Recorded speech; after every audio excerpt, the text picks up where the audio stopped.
हम लोग क्या करते हैं, जैसे मान लीजिए घर में रामायण का पाठ हो रहा है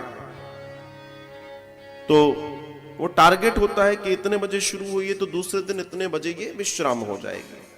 आप समझिएगा मेरी बात को। घर में सुंदरकांड का पाठ हो रहा है तो हमने विचार कर लिया कि हनुमान जी सुंदरकांड हो गया, चलो 1.5 घंटा 2 घंटा इज गुड। मैं एक प्रश्न करूं, आप जानते हैं हनुमान जी को अतुलित बल धामम हेम शैला वदेहम क्यों कहते हैं?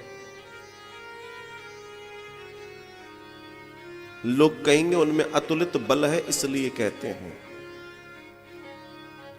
आप लोगों के लिए एक शुभ सूचना है कि 28, 29, 30 और 31 जनवरी में इस कथा के बाद 28 तारीख, 29 तारीख, 30 तारीख, 31 तारीख में हम संत भगत भक्ति महिमा सुनेंगे।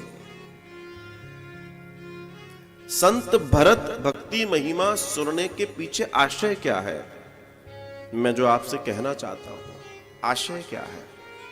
बहुत सारे लोगों के, मैं चर्चा करता रहता हूं, बहुत सारे लोगों के प्रश्न है कि हम नवदा भक्ति को सही से समझना चाहते हैं, तो श्री भरत जी के साथ हम नवदा भक्ति समझेंगे।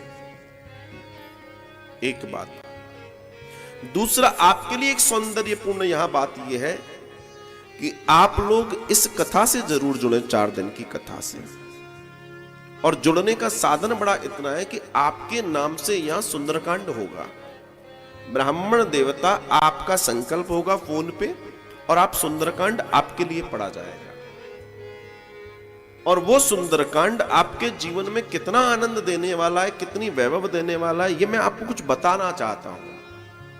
क्योंकि जब धाम में कोई पूजा होती है, जब धाम में कोई सुंदर कर्म होता है और सुंदर कांड होता है, तो फिर समझ लीजिए कि जीवन के सारे व्यथा वाले कांड समाप्त हो जाते हैं। ये आपके लिए होता है, ये आपके नाम के लिए होता है, आपके पितृ, आपके मोक्ष, आपके कल्याण के लिए होता है। तो ये बात हमें समझनी है। तो हनुमान जी कौन है, क्यों सुंदरकांड का पाठ आप कराएंगे, मैं छोटा सा परिचय आपको देना चाहता हूं। इस पृथ्वी पर चलने फिरने में, मजबूती में एक प्राणी है जिसको हाथी कहते हैं, उसके आगे शेर भी कमजोर पड़ता है। एक शेर, शास्त्र कहता है 1000 हाथियों में जितना बल होता है, 1000 हाथियों में जितना बल होता है उतना इंद्र के ऐरावत हाथी में होता है। बहुत ध्यान दीजिएगा, 1000 हाथियों में जितना बल होता है उतना इंद्र के ऐरावत हाथी में होता है। और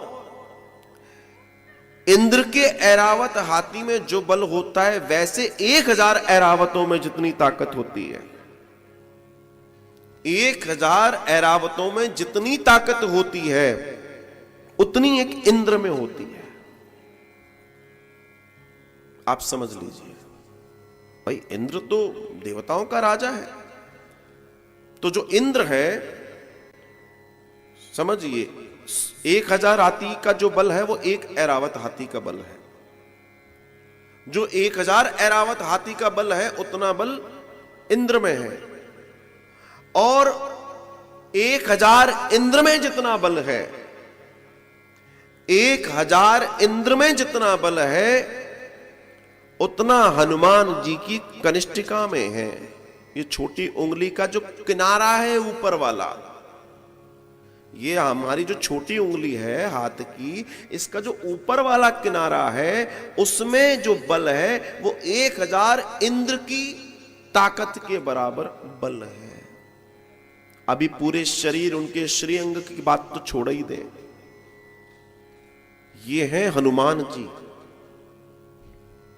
मैं इसलिए बार बार कहता हूं कि जब हम कोई चिंतन कर रहे हैं तो उसकी जब तक छवि, उसकी जब तक विचार, उसका जब तक सोच जीवन में नहीं होगा।